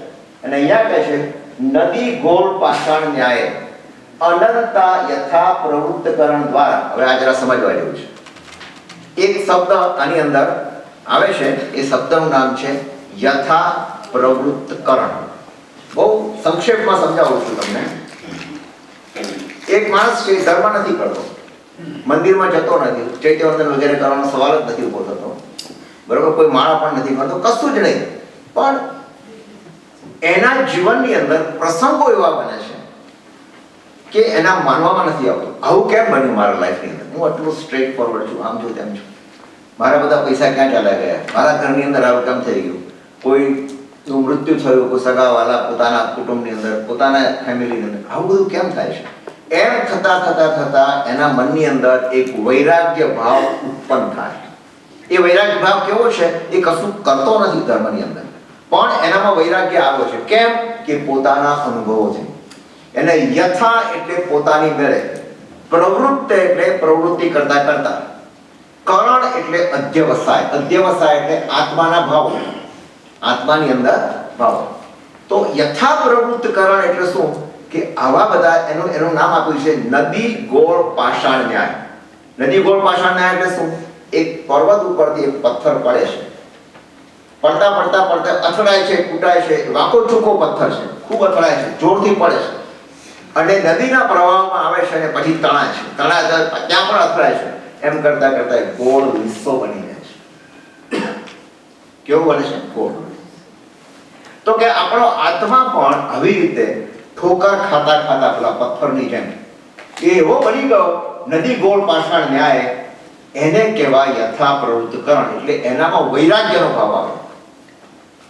એ વૈરાગ્યનો ભાવ આવ્યો એટલે યથા પ્રવૃત્તકરણ. આ મિથ્યાત્વ જીવ છે, જે મિથ્યાત્વમાં છે, એ કેટલી વાર કરે છે? અવારનવાર, વારંવાર યથા પ્રવૃત્તકરણ કરે. કેટલી વાર? અનેક વખત કરે છે. અને એમ કરતા એ ઉપર જાય છે, પાછું પછડાય છે, પાછું જાય છે, પાછું પછડાય છે. એટલે પછડાય છે એટલે ફરીથી પાછો એ કર્મ બાંધે છે, વળી પાછો ઉપર જાય છે. એમ ઉપર નીચે જાય, વારંવાર યથા પ્રવૃત્તકરણ કરે છે. કોણ કરે છે? અભવ્ય જીવ પણ કરે છે અને ભવ્ય જીવ પણ કરે છે. પણ એક સ્થિતિ એવી આવે છે કે અભવ્ય જીવ થાકી જાય છે, એ કે મૂકો ચાલ, આ બધું કઈ છે નહીં. અને ભવ્ય જીવ છે એ શું વિચારે છે કે આટલી મેં મહેનત કરી, આટલો મારામાં વૈરાગ્ય, એક ધક્કા ઓર દો. આપણે નથી કહેતા જે બોલાવ્યો, એક ધક્કા ઓર દો. એ કહે છે એક જરા પુશ કરીએ તો બહાર નીકળી જાય. બહાર નીકળી જાય એટલે શું? આ ચક્કરમાંથી બહાર નીકળી જાય છે અને અહીંયા આવે છે. એનું નામ છે અંતરકરણ. શું કહેવાય? અપૂર્વકરણ. શું કહેવાય? અપૂર્વકરણ. અપૂર્વકરણ કોણ આવે? ભવ્ય જીવ જ આવે. અભવ્ય જીવ તો પાછો પડી ગયો. હવે એનું ચરમ યથા પ્રવૃત્તકરણ, ચરમ એટલે છેલ્લું યથા પ્રવૃત્તકરણ કરી અને ભવ્ય જીવ એ અહીંયા આગળ આવી ગયો. અહીંયા આગળ દેખાય છે ને એક ગાંઠ છે, રાગ દ્વેષની ગાંઠ. રાગ દ્વેષની ગાંઠ બતાવી. એ ગાંઠને શું કરે છે? ખોલવા ટ્રાય કરે છે. એ ગાંઠને ઢીલી કરી નાખે છે. એનું નામ છે ગ્રંથિ ભેદ. શું કહેવાય? ગ્રંથિ ભેદ. એને ગાંઠને ઢીલી કરી નાખી એટલે એ હવે શક્ય શું છે એની શક્યતા કે ગ્રંથિ રાગ દ્વેષની ગાંઠ એને ઢીલી કરી નાખી. જેમ આખી સોપારી ખવાય નહીં પણ એનો ભૂકો કરો તો ખવાઈ જાવ, બસ એવી વાત છે અહીંયા. તો રાગ દ્વેષની ગાંઠ ઢીલી કરી અને એ જીવ હવે એનામાં હિંમત આવી, એ આગળ વધ્યો. આ બધું કેવું છે? અંદરની આત્માની ભૂમિકા છે. આ કોઈ ડ્રાઈવ કરવાનું નથી, આત્માની ભૂમિકા છે. પણ આત્માની અંદર શું બને છે એ ઘટના અહીંયા આગળ બતાવી છે, એક પિક્ટોરિયમ ચિત્ર કરી. તો એ અહીંયા આગળ અંતરકરણ કર્યા પછી હવે એને એમ થાય છે મેં હવે અપૂર્વકરણ કર્યા પછી એમ થાય છે કે મેં હવે રાગ દ્વેષ ઢીલા કર્યા, હવે મારે આગળ વધવું છે. હવે એ અનિવૃત્તિકરણ કરે. અનિવૃત્તિ એટલે હવે મારે પાછા હટવું જ નથી, હવે આગળ જ વધવું છે. એટલે એક પટ્ટો દેખાવો તમને અહીંયા આગળ અનિવૃત્તિકરણનો. હવે અહીંયા શું બને છે? અત્યારે એમાં ટિપ્પણથી જતા આપણે પણ અનિવૃત્તિકરણ કરે છે. બધું મિથ્યાત્વ જ છે, હજુ પણ મિથ્યાત્વ છે. જુઓ, માણસે એને શું કર્યું? ચરમ યથા પ્રવૃત્તકરણ કર્યું. રાગ દ્વેષની ગાંઠને ઢીલી કરીને અનિવૃત્તિકરણમાં આવ્યો. એટલે અનિવૃત્તિ એટલે હવે આગળ વધે, પણ એની અંદર આત્મામાં મિથ્યાત્વના પાર્ટિકલ્સ છે. પાર્ટિકલ એટલે દલિક એટલે છે, દલિક એટલે પૂતગળો, બધા મિથ્યાત્વના જ છે, હજુ મિથ્યાત્વ છે. એ પણ હવે શું થઈ ગયું? એને અંદર આશા એ આવી કે હવે મારામાં તાકાત છે. હવે મિથ્યાત્વ કેવું છે? જે પેલું સઘન હતું એના બદલે શું થાય છે? મોડું પડતું જાય છે. મોડું કરતું એમ કરતા એ આગળ જાય છે. અહીંયા આગળ તમે દેખાય છે કાળો પટ્ટો, અને બે કાળા પટ્ટાની વચ્ચેના ભાગમાં કોઈ ગેપ દેખાય છે? બસ તો એ ત્યાં શું કરે છે? એ જેમ આગળ જાય છે એમ એને એમ થાય છે કે હવે હદ થઈ ગઈ, હવે મારે કંઈક કરવું છે. એટલે ત્યાં આગળ એક ગાબડું ઊભું કરે છે. ગાબડું અથવા શું કહેવાય, એક ખાલી જગ્યા ઊભી કરે છે. એ ખાલી જગ્યા કેવી રીતે કરે છે? આ બધું મિથ્યાત્વ જ છે. એ મિથ્યાત્વ થોડું ઉપર નાખે, થોડું નીચે નાખે. આટલો ભાગ જે છે વચ્ચેનો તમને બતાવો અહીંયા આગળ. માની લો કે આ ભાગ ખાલી કર્યો, તો અહીંયા મિથ્યાત્વ જ હતું, પણ એની અંદર મિથ્યાત્વના પૂતગળોને આગળ નાખ્યા, થોડા પાછળ નાખ્યા, અને એ ખાલી થઈ ગયું. એ ખાલી થયો, એ ખાલીમાં જ્યાં દાખલ થાય ને ત્યાં એને શાંતિનો અનુભવ થાય છે. કેમ? કારણ કે મિથ્યાત્વ ત્યાં નથી. મિથ્યાત્વ છે નહીં. એટલો નાનો ટુકડો આવ્યો કે જ્યાં મિથ્યાત્વ ચાલ્યું ગયું. ટૂંક સમય માટે એ ચાલ્યું ગયો, તો એ ત્યાં જેવો દાખલ થયો તો ત્યાં આગળ એ જે મિથ્યાત્વમાંથી સીધો ઉપશમ સમ્યક્ત્વ પામ્યો. એ સમ્યક્ત્વમાં પામે છે. એનું નામ છે ઉપશમ સમ્યક્ત્વ. ઉપશમ ભાવ એટલે દબાયેલું, ઉપશમ એટલે દબાયેલું. બરાબર ખ્યાલ આવે? મિથ્યાત્વમાં હતો, મિથ્યાત્વમાં એને પૂતગળોને બધા છૂટા પાડ્યા. એમ કરતા એને થોડો વિશ્વાસ વધ્યો, એનો આત્મવિશ્વાસ વધ્યો, ઉપર ચડતા એને પેલું ગાબડું ઊભું કરી દીધું. એટલે તમને એક એનાલોજી આપું. એક જંગલ છે, જે તમને કહ્યું હતું, એમાં 100 વૃક્ષો છે, ઝાડ છે. પહેલા ઝાડને આગ લાગી. હવે શું થાય? જો તમે કેલિફોર્નિયા તમે જુઓ છો કેવું થયું, જો કંઈક અગમચેતી ના વાપરો તો બધા ઝાડ પડી જાય એવા છે. ગામના લોકો ભેગા થયા, પ્રબુદ્ધ માણસો ભેગા થઈને નક્કી કર્યું કે આપણે આગ ફરતી પહેલું બીજું ત્રીજું કરતા 50 સુધી તો હમણાં બાળી નાખશે. તો આપણે એક કામ કરીએ, એ 50 ઝાડને છોડી દઈએ, ભલે પડતા, પણ 51 થી 99 સુધીના છે બધાને કાઢી નાખો, ઉખાડી નાખો. શા માટે ઉખાડે?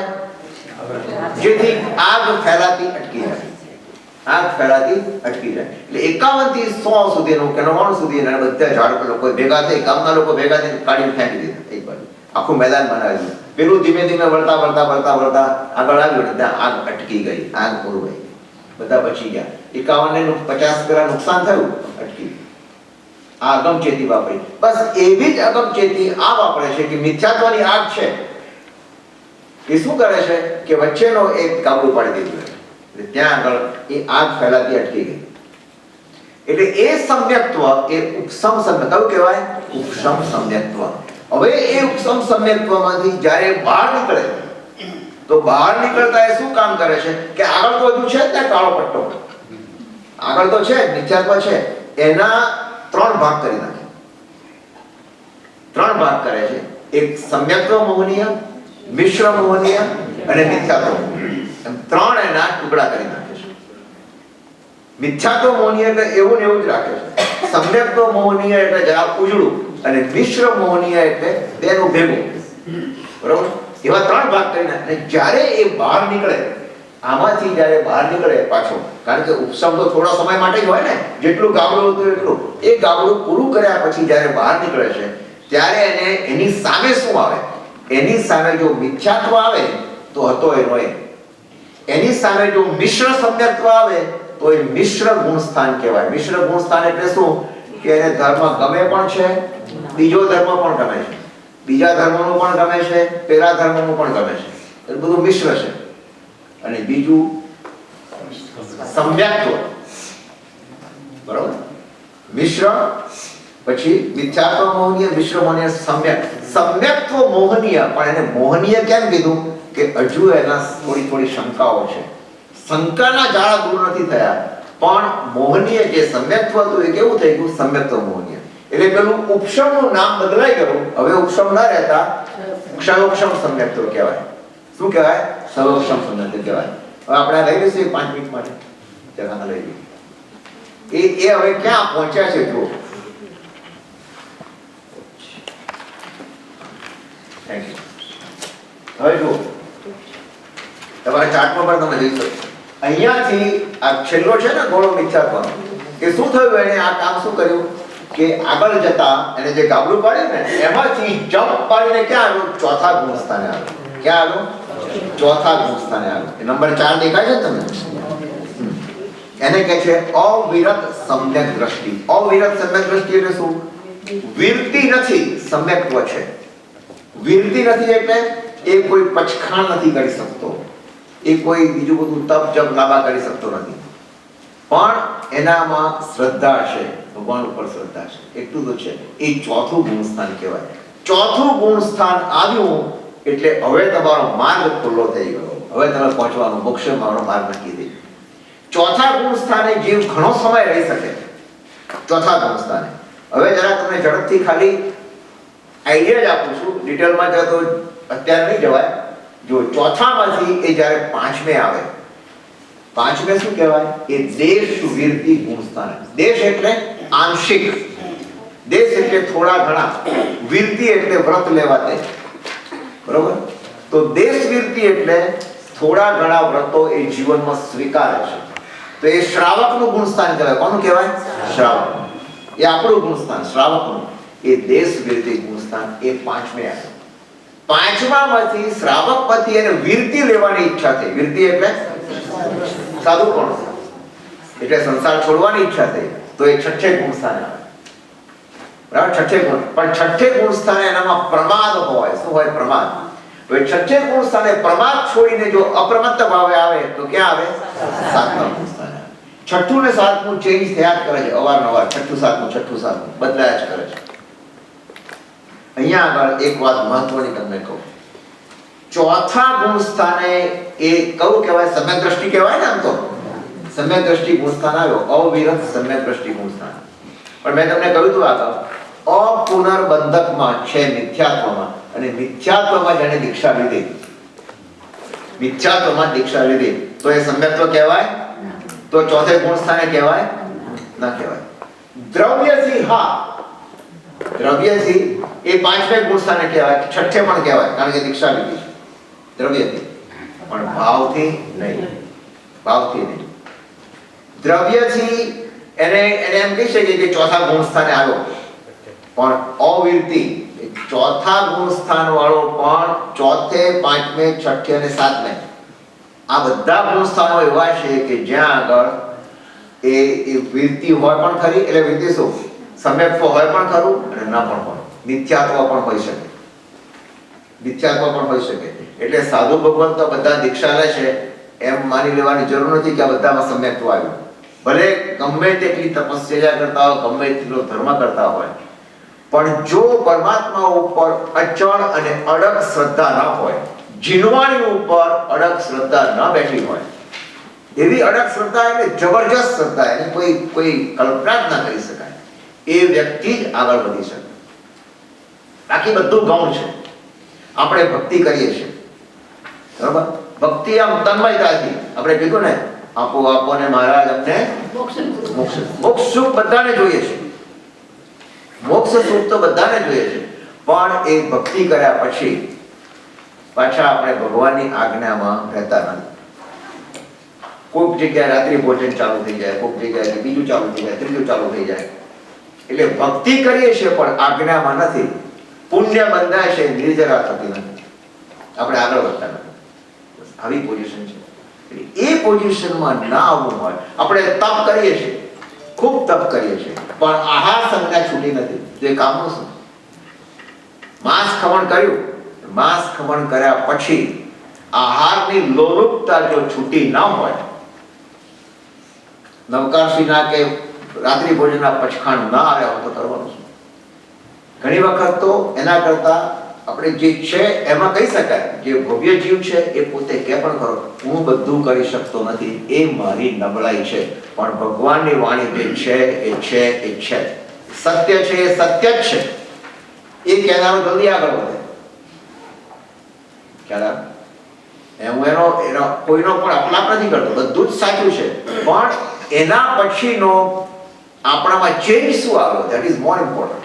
તમે ગમે તેટલું તપ કરો, આહાર સંજ્ઞા છૂટી, ગમે તેટલી ભક્તિ કરો, ભગવાનની આજ્ઞા થોડી પણ માની, 100% તો ના માની શકાય, ચાલો બનવા જો છે, આપણે શ્રાવક છીએ, આપણે ઘણા બધા બંધન છે, પણ કહીએ તો ખરા કે નહીં કે આપણે હું ભગવાનની આજ્ઞા પાળી શકતો નથી, એ મારી વીકનેસ છે. ભગવાન તો જબરજસ્ત, ભગવાનની શ્રદ્ધા તો કોઈ ચલિત કરી શકે નહીં, તો એ સંકેત ગુણસ્થાન કહેવાય. એ જ્યારે આવે અહીંયા આગળ, એ ચોથું ગુણસ્થાન અવિરત સમ્યક દ્રષ્ટિ. વિરતી નથી જરા પણ, એ કે કશું પાડતો જ નથી, પણ સમ્યક દ્રષ્ટિ છે. હવે પાંચમે આવ્યો એટલે શું કરે છે? પાંચમે થોડી વિરતી આવી, પણ હજુ પણ દશા કઈ છે? શ્રાવકની દશા. પાંચમામાંથી એને દીક્ષા લીધી ને છઠ્ઠે આવ્યો. છઠ્ઠે આવ્યો તો એ સ્થિતિ કઈ આવી એની? સર્વવિરતી. અને સર્વવિરતીમાં થોડો પ્રમાદ છે. પ્રમાદ આજકાલના તમે સાધુ સંજોગ આપણામાં ગણો તો 90% પ્રમાદ વાળા સાધુઓ છે. ઇવન આચાર્ય પણ હોય 90+, તમને કહું છું. અને અમારા ઘરનું નથી કહેતો, મેં સાંભળેલું તમને કહું છું, વાંચેલું કહું છું. અભવ્ય જીવ become sadhu. હા, કરી શકે. અભવ્ય જીવ તો નવ દ્રૈવેક સુધી પણ થઈ શકે. અભવ્ય જીવ સાધુ તો થાય, માખીની પાંખ જેવું ઉત્તમ ચારિત્ર પાળે, બધાને સ્વર્ગે પહોંચાડે, ખ્યાલ, બધાને સારા રસ્તા બતાવે, છતાં પણ એનો પારિણામિક ભાવ એવો છે કે બહાર નીકળી શકતો નથી. એ અભવ્ય છે, એનામાં મોક્ષ છે એવી શ્રદ્ધા નથી. તો હવે શું કરતા હતા આપણે વાત કે એ છઠ્ઠે આવ્યો તો ત્યાં આગળ પ્રમાદ છે, મોટા ભાગના છઠ્ઠા ગુણસ્થાન વાળા. પણ છઠ્ઠું કાયમ રહેતું નથી, અંતર્મુહૂર્ત માટે સાતમે આવી જાય છે. અપ્રમત્ત ભાવ સંપૂર્ણ નથી એમ તો ન જ કહેવાય, આવી જાય છે, પણ પાછો છઠ્ઠે આવી જાય, મોટા ભાગે છઠ્ઠે આવી જાય. ભગવાન મહાવીરનો આત્મા 12.5 વર્ષની સાધના કરી તો મોટા ભાગે સાતમે ગુણસ્થાને હતા.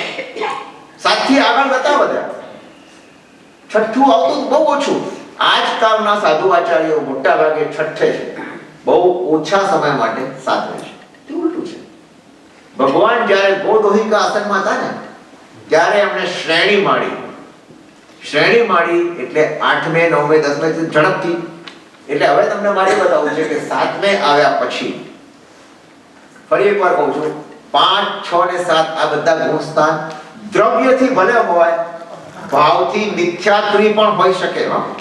મિથ્યાત્વી પણ 5મે સાધુ ભગવાન છે, ક્ષમા કરજો, કોઈના માટે નથી કહેતો, પણ માનો કે કોઈ દીક્ષા લીધી, કોઈ પણ કારણ દીક્ષા લીધી પણ મિથ્યાત્વી હોઈ શકે. એટલે દ્રવ્યથી આપણે કહી નથી શકતા, એટલે આપણા માટે વંદનને પાત્ર છે, આપણે વંદન કરીએ એમને, પણ હોઈ શકે પહેલા ગુણસ્થાન હોઈ શકે. 7મે હોય તો પણ 6, 7મે તો ઝૂલો છે, આમથી આમ ચાલ્યા જ કરે છે. 6, 7મે અંતર્મુહૂર્ત બદલાય. એટલે 4, 5, 6 ને 7 ગુણસ્થાન દ્રવ્યથી બરાબર છે, ભાવથી પહેલે પણ હોઈ શકે. પણ એ જ્યારે હવે એને આગળ વધવાને ચાન્સીસ મળી ગયા, ભલે દીક્ષા લીધી, ભલે આજે મિથ્યાત્વમાં છે, કાલે ઉઠીને ગુરુની પાસેથી અભ્યાસ કરે, આગળ વધે, બની શકે એમ છે. હવે 7ના પછી શું થાય છે? તમને આપણે જીપીએસ પૂરું કરીએ, 7મે આવ્યા પછી હવે એ 8મે જ્યારે આવે ને, 8મે આવે એટલે ત્યાં આગળ એને બે નિસરણી દેખાય છે, બે સીડી ક્યાં જાય છે? બંને જાય છે ક્યાં આગળ? મોક્ષ તરફ જાય છે. પણ એક સીડીનું નામ છે ઉપશમ શ્રેણી. શ્રેણી એટલે સીડી એટલે કે તમે સીડી વગાડો છો એની, હો, નિસરણી. ઉપશમ શ્રેણી અને બીજી કઈ છે? ક્ષપક શ્રેણી. એ ઉપશમ શ્રેણીમાં જે આવ્યો હોય, ઉતાવળીઓ હોય ને, ઉપશમ શ્રેણી આવે એ મોહને દબાવતો ચડે, જે ઈઝી છે એ ચડે, પણ પાછો 11મેથી પડે, 11મા સુધી જાય અને એ ત્યાંથી પાછો પડવાનો જ કોઈ પણ હિસાબે પડવાનો, પડીને સીધો ગબડતો 10મે 9મે 8મે 7મે 6ઠે જઈને અટકે, કોઈક વાર પહેલે પણ જાય. આ બધું ચાલવાનું. પણ બીજો એવો છે જે ક્ષપક શ્રેણી માડી એને ક્ષાયિક સમ્યક્ત્વ હોય. સમ્યક્ત્વના 3 પ્રકાર: ઉપશમ, ક્ષયોપશમ અને ક્ષાયિક. ક્ષાયિક સમ્યક્ત્વ હોય એટલે એનો મોક્ષ નક્કી, એક બે ભાવમાં જ નક્કી થઈ. બહુ તો 3 ભાવ કરે વધારે. કોઈક વખત આ દુપ્પસરી મારા સાહેબ છે એના 5 ભાવ થયા છે, થશે. બાકી મોટા ભાગના 3-4 ભાવમાં તો મોક્ષ મળી જાય. અને લાગ આવે તો પહેલા જ ભાવે એક ભાવમાં મોક્ષ મળી જાય.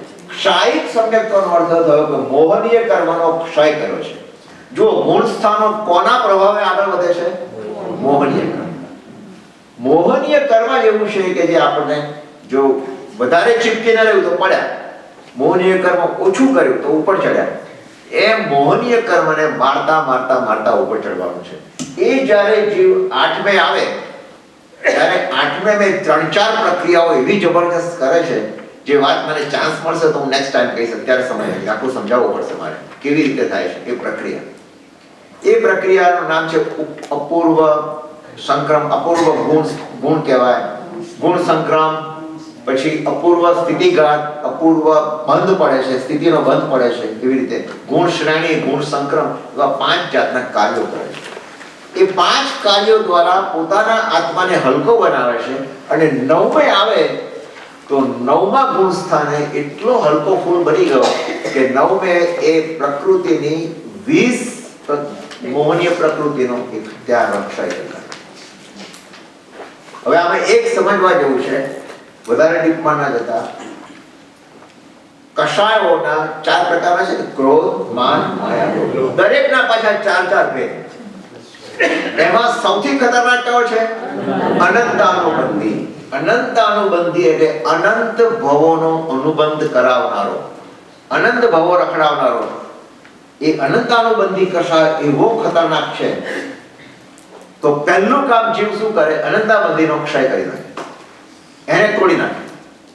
જે સમ્યક દૃષ્ટિ આગળ આવે ને અનંતાબંધી અને પેલી દર્શન મોહનીયનો 3 વિશ્વ મોહનીય મિથ્યાત્વ, એ 3 ને 4 7, એને 7ને દર્શન સપ્તક કહેવામાં આવે છે. તમે અઠવાડિયાની બુકમાં વાંચશો તો બધું ડિટેલ મળે.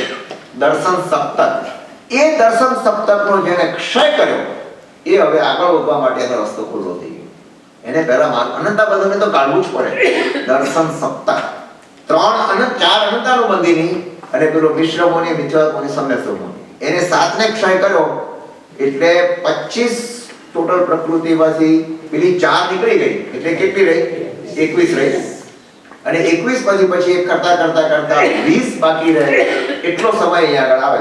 પછી પાછો આગળ વધે છે. 20 તો કપાવી નાખી. એક સૂક્ષ્મ મોહ બાકી રહી ગયો, સૂક્ષ્મ લોભ. એ સૂક્ષ્મ લોભ બાકી રહી ગયો. એ આગળના ગુણ સ્થાને જઈ 10મે જઈને ખતમ કરી નાખે. હવે મોહનીય કર્મ ગયું એટલે જીવ સીધો 10મે થી કૂદકો મારીને 12મે આવે. અને 12મે આવે એટલે 12મા ગુણ સ્થાને એ વિતરાગ કહેવાય. વિતરાગનો અર્થ શું થયો? જો વિતરાગ એટલે મોક્ષ નહીં, હા. વિતરાગ એટલે મોહનીય કર્મનો જે ક્ષય કરે એ શું કહેવાય? અથવા ઉપશમ કરે એ પણ વિતરાગ. પણ એ ઉપશમ વિતરાગ કહેવાય. ઉપશમ વિતરાગ ખાલી અંતર્મુરત સુધી જ હોય. ઉપશમ વિતરાગ. પણ જે ખરેખર જેનો ક્ષય કરી નાખે છે એ સાચો વિતરાગ. હવે એ વિતરાગ કહેવાય. અને પછી એને 3 કર્મો બાકી રહે ને, જ્ઞાનાવરણીય, દર્શનાવરણીય અને અંતરાય. એ તો પછી ઘડીના છઠ્ઠા ભાગમાં ચેસની ગેમમાં શું કહેવાય, રાણી ગઈ ને, રાણી નહીં, શું કહેવાય છે, વજીર. તો વજીર ગયો તો પછી બાકી ગેમ જીતવી કેવી સારી થઈ જાય, પછી ઈઝી છે. એટલે આ તો પેલા 52 પત્તાની ગેમ છે. પાના તમારા હાથમાં કેટલા મહત્વના છે, તમે કેવી રીતે રમો છો એ મહત્વનું છે. એટલે પછી જ્ઞાનાવરણીય, દર્શનાવરણીય, અંતરાય તો ઘડીના છઠ્ઠા ભાગમાં જેવો 12માંથી નીકળ્યો, 12માના અંતે બધા જ કર્મો ખતમ. કેટલું ઈઝી છે બોલો. 12માના અંતે બધું ખતમ. એક મોહનીયનો ક્ષય કરો, બસ આ એક છે. પણ અહીંયા લખ્યું છે 12માં ક્ષીણ મોહ. આ ક્ષીણ મોહ. ક્ષીણ મોહનો અર્થ કે મોહનો ક્ષય થઈ ગયો 12માના અંતે. તમે જુઓ એમાં લખ્યું છે 12માના અંતે એક ક્ષીણ મોહ એટલે ક્ષીણ એટલે ક્ષય થઈ ગયો. કોનો? મોહનીય. ક્ષીણ એટલે થોડોક જ નહીં, ના થોડો પણ નહીં. ક્ષીણ એટલે ટોટલી ડાઉન. કોણ?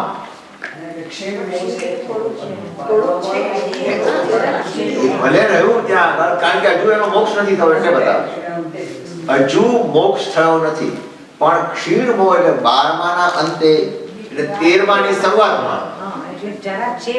હા પણ ક્ષીણનો અર્થ શું થયો કે જ્યાં સુધી આપણે 12માના અંતેની વાત કરીએ છીએ, 12માની શરૂઆતમાં છે, અંતમાં નથી. હું શું કહું છું કે 12માના અંતે આ 3 ને ખતમ કરે. 12માના અંતે બધું જ ગયું, ચારેય ઘાતી કર્મ ખતમ થઈ ગયા. હવે એ 12માના અંતે એટલે 13માની શરૂઆત. એ 13માની શરૂઆતમાં એ કેવળી બન્યા. ભગવાન મહાવીર સ્વામી કેવળી બન્યા. અને તીર્થંકર જ હોય કોઈ નહીં, લાખો કરોડો કેવળી બની શકે. આપણે પણ કેવળી બની શકીએ જો આપણે કરવું હોય તો. હવે તમે વિચાર કરો, હવે જ્ઞાનાસારને તમે એપ્રિશિએટ કરો. જ્ઞાનાસારમાં શું છે અંદર? પૂર્ણતા એટલે આ કેવળ જ્ઞાન. પૂર્ણતા એટલે કેવળ જ્ઞાન પણ કરો. પૂર્ણતા એટલે એવી આત્માની દશા કે જેમાંથી હવે ક્યાંય પાછા હટવાનું નથી. એ દશા પ્રાપ્ત કરવા માટે જ્ઞાનસારની અંદર આપણને 256 જુદા જુદા શ્લોકો દ્વારા બીજા રસ્તાઓ બતાવે. હવે જો તમે એમ વિચારો કે આમાં તો શું છે, નાના તત્વાર સારું હતું, બધું નવું શીખવાનું હતું. અરે ભાઈ, આની અંદર આ બધું જ છે. હવે આત્મા ઉપર જ લક્ષ્ય છે. અને તમે મને 256 થશે ને એટલે પછી તમે મને કહેશો ચંદ્રકાંત, હવે મને સંસાર પ્રત્યે રાગ નથી ગયો. સારું છે, ત્યાં જોડે હશો તો વાંધો નહીં આવે. નહીં તો બાજુ ખબર હવે સંસાર છોડવો છે એ તમે કહેશો. અરે સાચા ખરેખર છોડવો ના છોડવો જોઈએ, પણ એક વસ્તુ તમે નક્કી સમજી રાખો. તમને એક જ દાખલો આપીને આપણે બંધ કરીએ. યશો વિજયજી મહારાજ સાહેબ, જેમણે આ ગ્રંથની રચના કરી, ન્યાય વિશારદ હતું ને પ્રશ્ન, અને ન્યાયાચાર્ય. એ જ્યારે 5 વર્ષનું નાનું બાળક, 5 વર્ષના હતા, મેં તમને સ્ટોરી કહી હતી. અને માને ભક્તામણ સ્તોત્ર બોલે, માને બાધા હતી. ગુરુજી કોઈ સંભળાવે તો જ. વરસાદ પડ્યો, જઈ ના શક્યા. છોકરો કહે છે, માં હું તને સંભળાવું. ખાલી સાંભળતા 5 વર્ષનું બાળકમાં આટલું બધું યાદ કેમ રહ્યું? કારણ કે આગલા ભાવમાં શું કર્યું છે એમણે? જ્ઞાનસારનો ક્લાસ ના, એવું નહીં. ક્લાસ તો એટેન્ડ કર્યો કે ના કર્યો પણ એમને એની અંદર એક હતું કે મારે કંઈક કરવું છે. આપણે પણ આ જે જ્ઞાન લઈ રહ્યા છીએ એ જ્ઞાન જો તમારે મેળવવું જ ના હોય તો છૂટી જાઓ, તો કંઈ કરવાની જરૂર નથી, અહીં આવવાની જરૂર જ નથી. પણ જ્ઞાન થોડી ધીરજ રાખીને જ્ઞાન પ્રાપ્ત કરવું છે. મારે મોક્ષે જવું છે. આમાં ટેસ્ટ ઇઝ નોટ ઇમ્પોર્ટન્ટ. તમે ટેસ્ટની ફિકર બિલકુલ કરતા નહીં. જે રિવ્યુ ક્વેશ્ચન તમને આપું છું, કેટલી મહેનત કરી રિવ્યુ ક્વેશ્ચન મને કાઢવા પડે, વિડીયો શોધવા પડે છે. પણ એ રિવ્યુ ક્વેશ્ચન્સ તમને શું કરાવશે? શોધખોળ, રિસર્ચ કરાવશે. ક્યાં છે, શેના માટે છે, અને એને જરા હું ફેરવી પણ શકું છું. એટલે તમને એનું કારણ પણ તમારે જાણવું પડે કે કેમ આમ છે. પણ આ કર્યા પછી સ્થિતિ શું આવી જોઈએ આપણી અંદર? એક ઉઘાડ થવો જોઈએ. અને માનો કે ઉઘાડ ન થયો તો ગેરંટી આપું છું કે આવતા ભાવમાં કે એના પછીના કોઈ ભાવની અંદર આ જ્ઞાન તમે લઈને જશો તો પેલા યશોદજી મહારાજ સાહેબની જેવી પોઝિશન પર તમે જ્ઞાની નાનપણમાં જ આ ચડી જશે. આ લાભ તમને ક્યાં મળશે બોલો? માટે આ ધીરજ રાખી અને આ જ્ઞાનસારનો અભ્યાસ કરવા જેવો છે. આની અંદર સરળ છે, બહુ સરળ છે. જુદી જુદી ઉપમાઓ આપીને આપણી જગત, કારણ કે દરિયામાં ઊંડો પડે ને માહી પડ્યા તે માસૂક માણે કે છે ને, અંદર પડે એને જ ખબર પડે કે આની અંદર મરજીવા બનીને મોતી છે. આપણે જો છપછપિયા જ કરવા હોય તો પછી અહીં આવવાની જરૂર જ નથી. પણ જો અંદર સમજવું છે, થોડું અંદર આપણે સમજવું છે અને એક નક્કી કરવું છે કે અહીંથી છૂટ્યા પછી, અહીંથી એટલે આ ભવમાંથી છૂટ્યા પછી એ જ્ઞાન કોઈ લઈ નહીં શકવાનું નથી. આપણા શરીરને અગ્નિ સંસ્કાર આપશે પણ જ્ઞાન તો નીકળી જશે બહાર. જ્ઞાન નીકળી જશે. કયું જ્ઞાન? આ જ્ઞાન. પછી તમે અમિતાભના કેટલા મૂવી ગાય એ બધું જ્ઞાન એ તો તમારું જતું રહ્યું, એ જવાનું છે અને એની જરૂર છે, એની જરૂર પણ છે. આત્માનું જ્ઞાન, આત્માના ગુણો કોઈ છીનવી લેવાનું નથી. એ ગુણને ઉઘાડ કરવાનું કામ મારું ને તમારું છે. તમારા કારણે મને પ્રોત્સાહન મળે છે કે આજે મારે 5-6 કલાક એવરેજ થાય છે. I like it. મને ગમે છે ખ્યાલ કે આ શું છે આની અંદર વસ્તુ, અને એમ કરતા કરતા એ ઉઘાડ થાય તો મોક્ષ માર્ગમાં આપણે ઘણા આગળ વધી શકીએ. નહીં તો ગેરંટી નથી કે પંચેન્દ્રિયમાંથી આપણે પાછા પંચેન્દ્રિય થઈએ. જો આ જીવનમાંથી નીકળી ગયા, લીલા લહેર તો ઘણી કરી આપણે, કેટલા વર્ષો સુધી કરશું?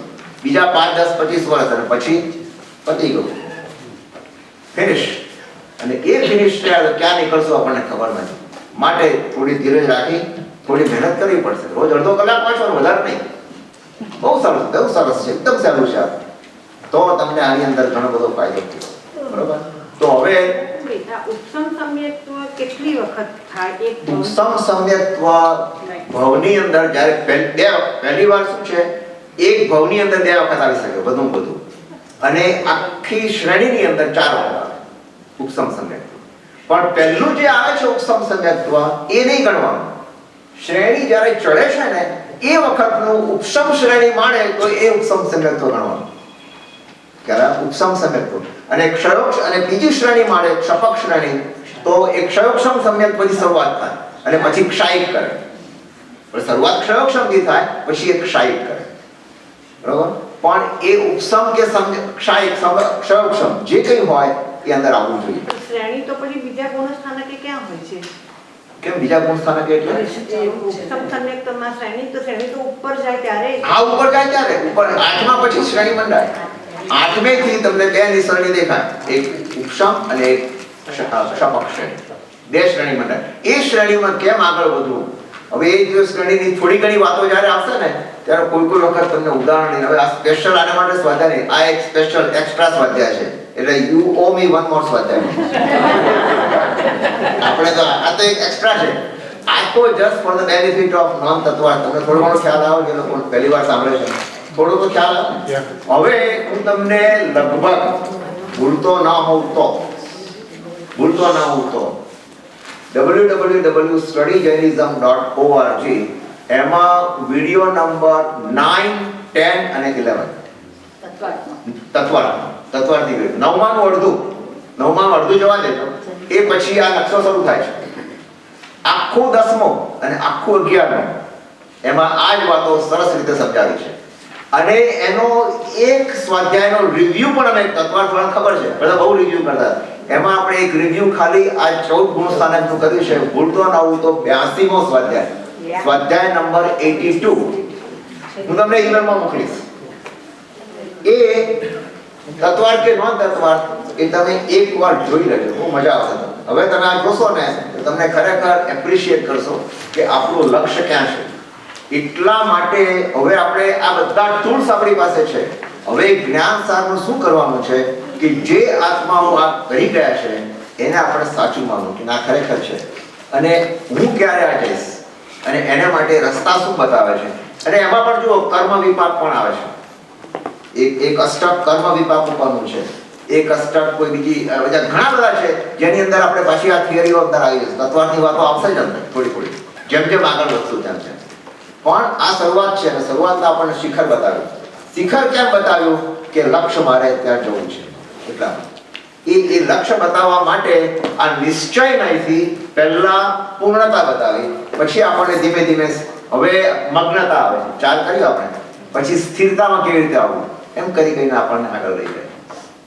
અને એક દિવસ તમારામાંથી મને એક જણ કહેશે કે હવે મેં ધ્યાન શરૂ કર્યું છે. જોજો, એક જણ મને કહેશે કે હવે મેં શરૂઆત કરી છે. જો એક શરૂ થઈ ગયું. આ 4 સ્વાધ્યાયમાં 5મા સ્વાધ્યાયમાં શરૂ થઈ ગયું. એક જણ તો આ પાડી દીધું. હા, આ બધું શક્ય છે. ચાલો, સમય થઈ ગયો છે. ભગવાનની આજ્ઞા વિરુદ્ધ કંઈ પણ કહેવાય પણ એવી રીતે ક્ષમા માંગુ છું. મને ખૂબ આનંદ થયો. આજે લગભગ 92 સ્ટુડન્ટ્સ હું ધારું છું. Majority are here. Very exceptionally few who are out of country. Thank you very much for coming. Please આવી રીતે તમે આવતા રહેજો. મને આનંદ થશે અને શીખવાનો ઉત્સાહ મારો એનો એ ચાલુ રહેશે. ઓકે, અને તમને તો ઘણી બધી અનુભૂતિ થશે આગળ જતા જતા. ફરી એકવાર આપ સૌનો આભાર માનું છું અને મારાથી કંઈ ભગવાનને આજ્ઞા વિરુદ્ધ કહેવાય ગયું તો ક્ષમા માંગુ. અંતિમ માંગલિક આપણે કરીશું. સર્વમંગલમાંગલ્યં સર્વકલ્યાણકારણં પ્રધાનં સર્વધર્માણં જૈનં જયતિ શાસનમ. બોલો બોલો સુખી શાસન. દેવ કી એક વાત